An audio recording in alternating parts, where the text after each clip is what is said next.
ակնհայտ է, որ երկրում չի կարող լինել մի քանի արտաքին քաղաքականություն, երկրում կարող է լինել միայն մի արտաքին քաղաքականություն, եւ այդ քաղաքականությունը մշակում եւ վարում է կառավարությունը։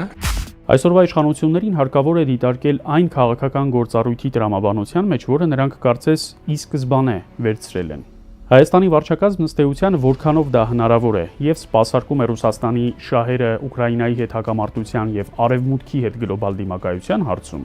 եւ միաժամանակ հասցնում է սպասարկել Թուրքիայի շահերը։ Առհասարակ այսօրվա իշխանությունները ռուս-թուրքական քաղաքական ամուսնության զավակն են։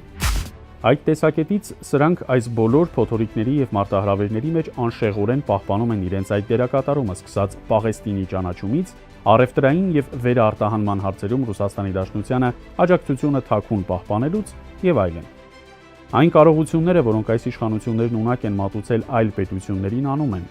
Եթե ժողովրդի տեսակետից նայենք, հանրության համար օր-օրի մեծանում է ողջամիտ քաղաքականության եւ այս վարչակազմի մատուցած իրականության միջև անդունդը։ Մարդկանց գիտակցության մեջ փոփոխություններ են կատարվում։ Ավելի քիչ մարդ կարող է այս կառավարությանը համարել 2018 թվականի քաղաքացիական անհնազանդության արդյունք։ Այս կառավարությունը ձևավորվեց եւ իշխանության եկավ Սերժ Սարգսյանի վարչապետ առաջադրվելու դեմ քաղաքացիական անհնազանդության արդյունքով։ Եվ մարդիկ երկար ժամանակ ՔՊ-ն եւ նրա առաջնորդին այդպես էին դիտարկում, համարում էին ժողովրդավարական ուժ։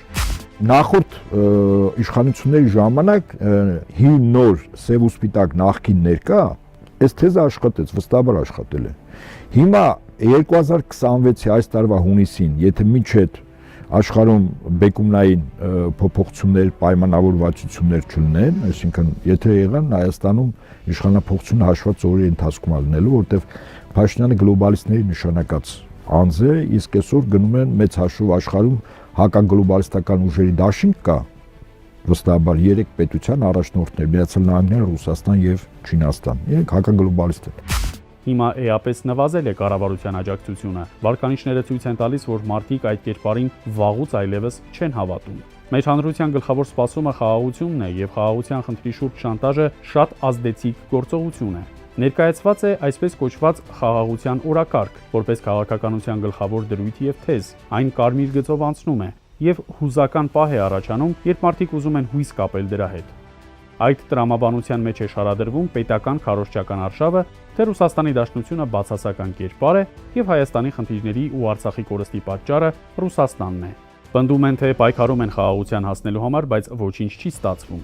Այդ տրամաբանության մեջ ժողովուրդը չի կորցնում սպասումը, որ այնուամենայնիվ այսօր, վաղը կամ մոտակա շրջանում կկնքվի խաղաղության պայմանագիր։ Սփյուռքում վերջերս սկսել են լուրեր տարածել, թե իբր Հայաստանում պետք է անշարժ գույք ձեռք բերել, քանի որ այն թանկանալու է։